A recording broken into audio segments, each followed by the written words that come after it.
ইদানিংকালে লক্ষ্য করছি আমাদের দেশে এবং পৃথিবীর বিভিন্ন দেশে বেশ ঘন ঘন ভূমিকম্প হচ্ছে না? পরপর দুটি শক্তিশালী ভূমিকম্পের আঘাতে বিপর্যস্ত ভেনেজুয়েলা। স্থানীয় সময়ে বুধবার বিকেলে ৩৯ সেকেন্ডের ব্যবধানে দুটি ভূমিকম্প আঘাত হানে। অনেক ঘন ঘন ভূমিকম্প হচ্ছে। দিন যত অতিবাহিত হচ্ছে ভূমিকম্পের পরিমাণ মনে হচ্ছে একটু বাড়ছে। এটা বিশেষ কোনো বিষয়কে ইন্ডিকেট করে কিনা কোরআন এবং হাদিসের আলোকে? কোরআন এবং হাদিস বিশ্লেষণ করলে আমরা দেখতে পাই যে সহিহ বুখারীর একটা হাদিস আছে, নবী করিম সাল্লাল্লাহু আলাইহি ওয়াসাল্লাম বলেছেন, লা তাকুমুস সাআহ, কিয়ামত ততক্ষণ পর্যন্ত কায়েম হবে না হাত্তা ইউরফাআল ইলম আও হাত্তা ইউকবাদাল ইলম, যতক্ষণ পর্যন্ত পৃথিবী থেকে জ্ঞান তুলে নেওয়া হবে না। জ্ঞান বলতে কোরআন হাদিসের জ্ঞান, ইলম। এই ইলম তুলে নেওয়া হবে। পৃথিবীতে আলেম থাকবে, ইলম থাকবে না। হুজুর অনেক থাকবে কিন্তু গভীর ইলম থাকবে না। তো ইলম এর আসল প্রাণ পৃথিবী থেকে উঠে যাবে, তারপর পৃথিবীর ধ্বংস হওয়ার সময় নিকটবর্তী হবে। এই হাদিসের পরের অংশে নবী আলাইহিস সালাম বলেছেন, ওয়াতাকফিরু জালাজিল, এবং ভূমিকম্পের পরিমাণ বাড়বে। কিয়ামত নিকটবর্তী হওয়ার আলামত হলো যে পৃথিবী থেকে এলেম উঠে যাবে, ভূমিকম্পের পরিমাণ বাড়বে। ওয়াতাকফিরুল ফিতান, এবং ফিতনার পরিমাণ বাড়বে। এবং ওয়াকফিরুল হারজ, এবং মৃত্যু, খুন, খারাপ এগুলোর পরিমাণ বাড়বে। এই হাদিসের মধ্যে, যেটি বুখারীতে বর্ণিত হয়েছে, এই হাদিসের মধ্যে পরিষ্কারভাবে বোঝা গেল পৃথিবীর বয়স, আয়ু শেষ হয়ে কিয়ামত নিকটবর্তী হওয়ার আলামত, ছোট আলামত আছে প্রায় 130টার বেশি।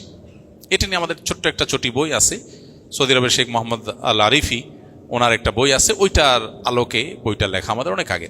ওখানে কিয়ামতের 141 আলামত নামে ছোট্ট একটা ছোটি বই ছিল, বইটা আমরা আবার প্রকাশ করবো ইনশাআল্লাহ। এই বইয়ে ওই 131 যে ছোট আলামত আছে, ছোট আলামত বলতে যেগুলো অনেক আগে থেকে দেখা দিবে, এই আলামতগুলোর ভিতরে একটা এই হাদিসের আলোকে উল্লেখ করা হয়েছে যে পৃথিবীতে ভূমিকম্পের পরিমাণ বাড়বে কিয়ামতের আগে।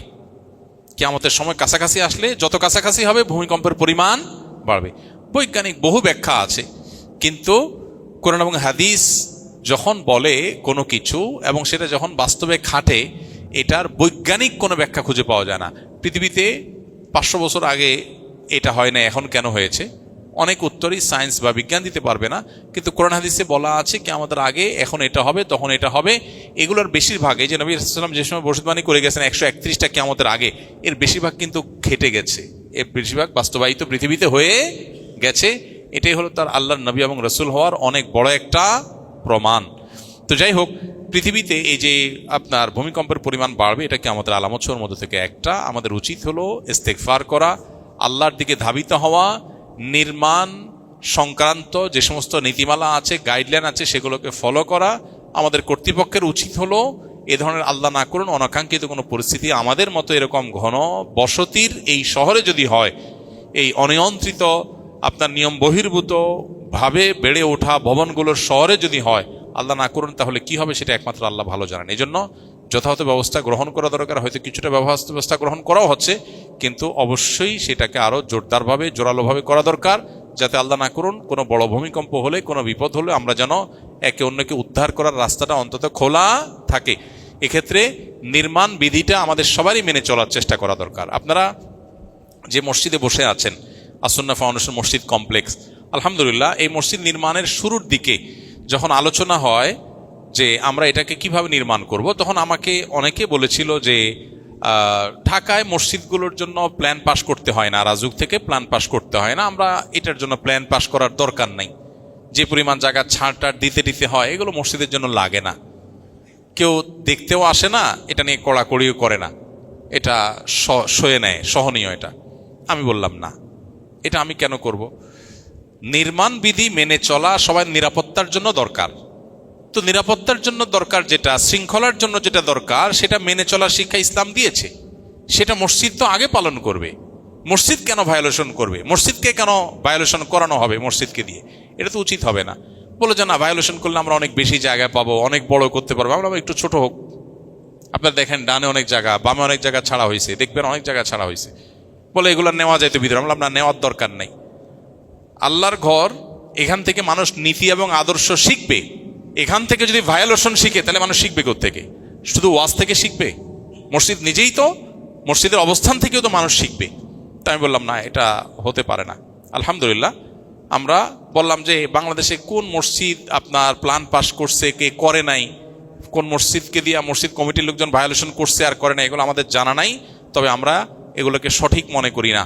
যেটা মানুষের জন্য কল্যাণকর সেটা করলে আল্লাহ সওয়াব দেন, যেটা মানুষের জন্য ক্ষতিকর সেটা করলে আল্লাহ গুনাহ দেন। অতএব একজন ইমানদার তিনি কোন অবস্থাতেই মানুষের জন্য ক্ষতিকর কিছু করতে পারেন না। মসজিদ শুধুমাত্র নীতিবাক্য বলার জায়গা না, মসজিদ থেকে নীতিবাক্য প্রতিষ্ঠার জায়গা। আমি গ্রামে গিয়েছি গত 4-5 দিন আগে, চেয়ারম্যান সাহেব আসছে দেখা করতে। চেয়ারম্যান সাহেব আমাকে বললো, ভাই একটা বিপদ। কি? বলো যে আমাদের ইউনিয়নের পাশ ঠিক বর্ডারে পার্শ্ববর্তী ইউনিয়নের একটা কেস আমার কাছে আসছে। তো সেখানে এলাকার লোকজন একজন অসহায় মহিলা, তার জায়গা কিছু একটু ঝামেলা জায়গাতে আছে, ঝামেলা আছে দেখে ওইটাতে মসজিদ বানায় ফেলছে। এখন সবাই নামাজ কালাম পড়তেছে, মহিলা ভয়ে তো আর কিছু করতে পারে না। ওটা এখন মসজিদ হওয়ার কারণে সবাই ওইটার প্রতি খুব সিম্প্যাথি, হ্যাঁ মসজিদের জায়গা রক্ষা করতে হবে, তাহলে আল্লাহ খুশি হবে। মসজিদের জায়গা রক্ষা করতে গিয়ে যদি মহিলার দুইটা ধাক্কাও দেওয়া যায়, যেহেতু আল্লাহর ঘরের জন্য লড়াই করবো, তাহলে কি হবে? আল্লাহ খুশি হবে। তো চেয়ারম্যান সাহেব আমার কাছে আসছে, ভাই এই হলো ক্রাইসিস এলাকাতে। আমি বলি যে আল্লাহ তো খুশি হবে না, আল্লাহ মায়েরার দুইটা বাড়াই দিবে ওইটারে, সম্ভাবনা আছে। কেন? কারণ আল্লাহ যদি জিজ্ঞেস করে, বেটা তুই নিজের জন্য চুরি করলে একটা ব্যাপার হইতো, তুই আমার ঘরের জন্য চুরি করছস, মানে মসজিদে তুই আসামের কারগা দরকার আছে, তো মাইতো তো ডাবল হবে। সারা জীবন আকাম কুকাম করে চুরি ডাকাতি দুর্নীতি 2 নম্বরই সুদ ঘুষ খায়া পেটে বদহজম করে এরপরে বুড়া বয়সে মসজিদ কমিটির সদস্য হইয়া মনে করে সারা জীবন তো নিজের জন্য করলাম, এটা আল্লাহর জন্য করি। দিয়ে যাচ্ছিলাম, দেখি যে মসজিদের যে চৌহদ্দি, ঢাকা শহরে তো ছোট ছোট জায়গা, চিপা চিপা জায়গা, রাস্তার পাশে মসজিদ, ওই চৌহদ্দি পার হইয়া মসজিদের সিঁড়ি স্লোপ করে ওই লোকজন ওঠার জন্য রাস্তা 1-1.5 ফিট জায়গা দখল করে ফেলছে, রাস্তার উপরে চলে গেছে। এমনি ছোট রাস্তা, একটা গাড়ি গেলে আরেকটা ক্রস করা যায় না, এর মধ্যে আবার 1-1.5 ফিট দখল করছে মসজিদের সিঁড়ি। কেন সিঁড়িটা একটু ভিতরে দিলে কি হইতো? মসজিদে একজন লোক কম দাঁড়াইতে পারতো, কিন্তু রাস্তাটা তো দখল হইতো না। তো রাস্তার জায়গায় মসজিদের সিঁড়ি আনা কি জায়েজ হয়েছে? এই রাস্তা তো মসজিদের জন্য, রাস্তা তো চলাচলের জন্য। এখন মসজিদ কেউ কিছু বলবে না, কমিশনার সাহেব কিছু বলবে না, কেউ ভয়ে বলবে না, সেজন্য আপনি দখল করলেন। এ তো মাস্তানি। মাস্তানি যদি মসজিদে দিয়া করেন তাহলে মানুষ শিখবে কোন জায়গা থেকে? খুবই জঘন্য কথা। আপনারা যদি কোনো মসজিদ মাদ্রাসার সাথে জড়িত থাকেন, খবরদার, মসজিদ মাদ্রাসা দিয়ে মানুষের হক নষ্ট করা যাবে না। এসব জায়গা থেকে নীতি আদর্শ সবার আগে চর্চা হইতে হবে। আমরা এই জন্য আমাদের মসজিদ কমপ্লেক্স আলহামদুলিল্লাহ রাজুক থেকে প্ল্যান পাস করে, আমি বলছি প্ল্যান যেভাবে পাস হয়েছে ঠিক সেভাবে বাস্তবায়ন করতে হবে, এক চুল হেরফের করা যাবে না। কারণ আমরা নিয়ম ভাঙতে চাই না, আমরা নিয়ম গড়তে চাই। এই যে বাংলাদেশের ড্রাইভিং স্কুলগুলোতে কয়টা ড্রাইভিং স্কুলে 60 ঘন্টা প্র্যাকটিক্যাল করানো হয় গাড়িতে? কয়টা? খবর নিয়ে দেখেন, একটাও পান কিনা? কয়টা আছে দেখেন, বাইর করতে পারেন কিনা? আলহামদুলিল্লাহ আমরা আমাদের ড্রাইভিং স্কুলে 60 ঘন্টা সরকারের নিয়ম প্র্যাকটিক্যাল করতে হয়, 60 ঘন্টায় আমরা প্র্যাকটিক্যাল করি আলহামদুলিল্লাহ। তো আমরা চেষ্টা করি নিয়ম ভাঙার দেশে নিয়ম রক্ষা করার। আল্লাহ তাআলা আমাদেরকে নিয়ম মানার সংস্কৃতি আসার তৌফিক দান করুন। তো যেটা বলছিলাম ভূমিকম্পের ব্যাপারে, যে কিয়ামতের আলামত সময়ের মধ্যে থেকে একটা, আমাদের উচিত সতর্ক হওয়া, আমাদের উচিত সচেতন হওয়া, নির্মাণ বিধি মেনে চলা, এবং সরকার এবং সংশ্লিষ্ট দুর্যোগ মন্ত্রণালয় সহ কর্তৃপক্ষের কর্তব্য হলো আল্লাহ না করুন বড় কোনো বিপদের আশঙ্কা যেটা দীর্ঘদিন থেকে করা হচ্ছে, যদি এরকম কিছু হয় অন্তত উদ্ধার কাজ যেন চলে, সেজন্য যথাযথ ব্যবস্থা গ্রহণ করা। আল্লাহ তাআলা আমাদেরকে সেই তৌফিক দান করুন।